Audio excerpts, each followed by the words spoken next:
Hare Krishna. So we are discussing from the 7th verse of the 6th chapter of Gita entitled ध्यान योगा.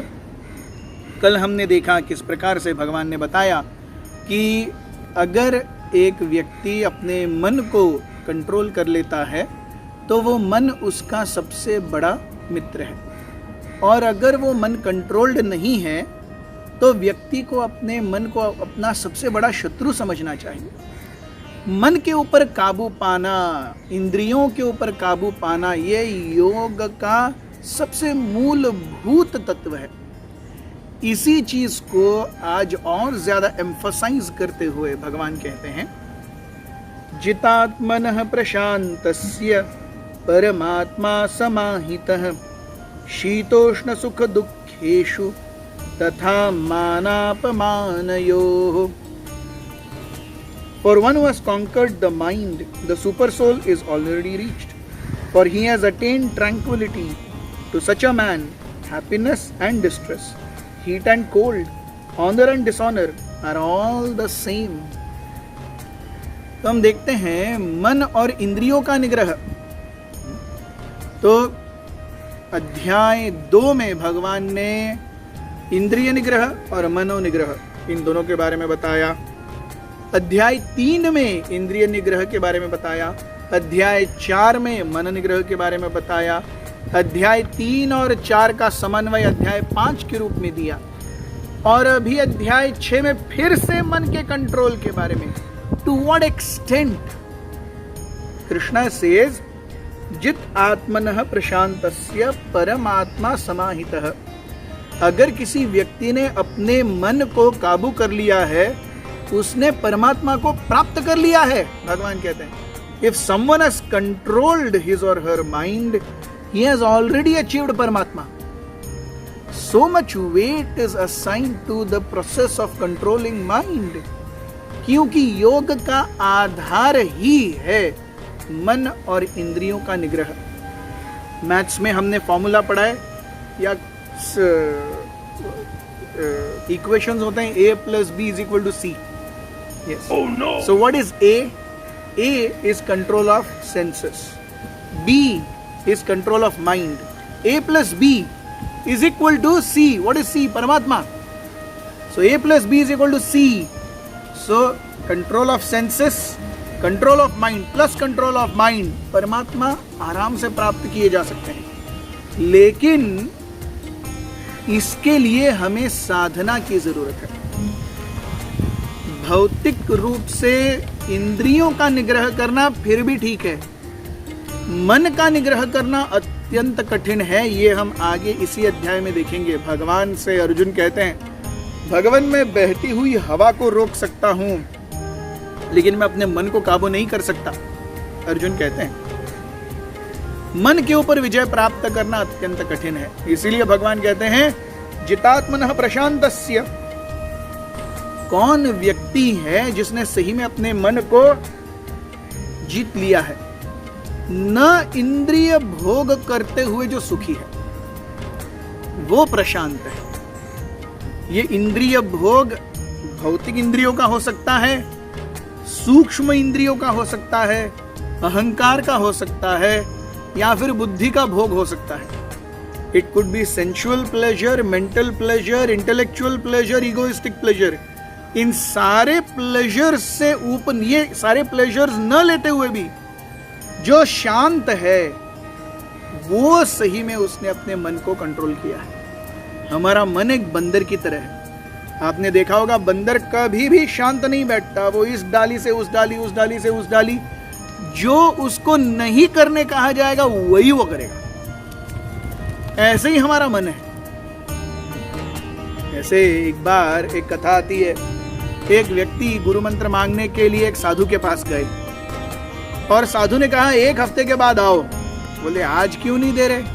नहीं, 1 हफ्ते तक आपको एक टेस्ट पास करनी है. साधु ने कहा क्या टेस्ट पास करनी है? बोले 1 हफ्ते तक आपको लाल बंदर के बारे में नहीं सोचना है. इसमें कौन सी बहुत बड़ी बात है? लाल बंदर के बारे में? लाल कलर का कौन सा बंदर होता है? मैंने तो देखा ही नहीं. लाल बंदर के बारे में एक हफ्ता बिल्कुल नहीं सोचना है, ठीक है। लेकिन इस थॉट ने, इस विचार ने उसके मन में घर कर लिया, अरे लाल बंदर के बारे में नहीं सोचना है। अच्छा क्या नहीं सोचना है? लाल बंदर के बारे में नहीं सोचना है। अच्छा क्या नहीं सोचना है? लाल बंदर के बारे में नहीं सोचना है। ये विचार करते करते वो लाल बंदर के बारे में सोचने लगा। क्या नहीं सोचना है? लाल बंदर के बारे में नहीं सोचना है। ऐसे करते करते वो लाल बंदर के बारे में ही सोच रहा है। तो ऐसे एक हफ्ते के बाद जब आया फिर से मिलने के लिए, तो क्या तुम टेस्ट में पास हुए? उसने कहा नहीं गुरुजी, मैं तो लाल बंदर के बारे में ही सोच रहा हूं।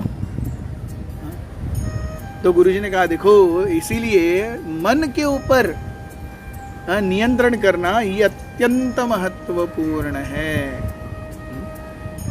हम देखते हैं कि जो मन को नहीं कहा जाए वही वो करेगा। उपनिषद भी हमें बताते हैं, मन एव मनुष्याणाम कारण बंधन मोक्षये बंधाय विषया संगो मुक्त्यै निर्विषयम मनः। मन ही है जो मनुष्य के बंधन और मोक्ष का कारण है। मन एव मनुष्याणाम कारण बंधन और मोक्ष। ये कैसे बंधन और कैसे मोक्ष? बंधाय विषया संगो, विषय वस्तुओं से, eyes nose years tongue and skin, शब्द रूप रस गंध स्पर्श, इनका जो विषय वस्तुओं का भोग लेता है बंधन में गिर जाता है। और मुक्त्यै निर्विषयम मनः, जो विषय वस्तुओं से अनासक्त है वो एक्चुअली पूरी तरह से मुक्त व्यक्ति है। इसलिए हम देखते हैं कि वो व्यक्ति जिसने मन को जीत लिया, उसके लिए न राग है न द्वेष है। जीवन में आने वाली हर परिस्थिति को वो जस्ट टॉलरेट करता रहता है। अच्छी चीजों को भी टॉलरेट करता है, बुरी चीजों को भी टॉलरेट करता है। इसीलिए for such a person good and bad doesn't exist. Good and bad is duality, ये द्वंद्व है।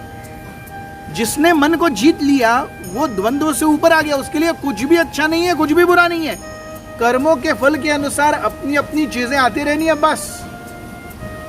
यस, उसको हम कुछ नहीं कर सकते। जैसे बंदा जब स्कूल में जाएगा तो जून जुलाई में क्लासेस शुरू होंगी। जब मार्च आएगा तो उसे एग्जाम देना ही पड़ेगा, चाहे कितना भी रो धो ले, वो उसको मार्च में एग्जाम देना ही है। यस, मार्च में एग्जाम देने के बाद अप्रैल में की छुट्टियां आएंगी ही आएंगी, कहीं नहीं जाएंगी। सो जीवन ऐसा ही है। तो बहुत ज्यादा दुखेषु अनुद्विग्न मनः सुखेषु विगत स्पृहा। तो जब वो जनवरी फरवरी से गुजर रहा है मार्च के टेंशन में, तब भी वो शांत है। जब वो मई जून की छुट्टियां बिता रहा है, तब भी वो शांत है। वो जानता है अभी जुलाई अगस्त आ जाएगा, क्लासेस शुरू हो जाएंगे। इस तरह से he crosses over the dualities of material existence.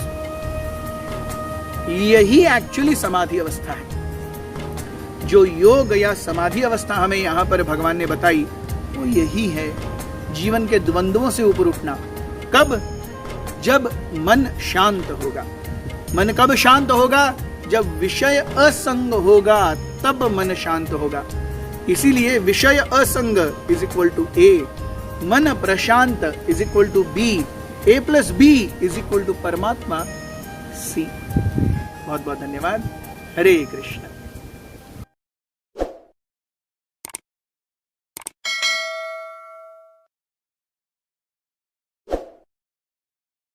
Krishna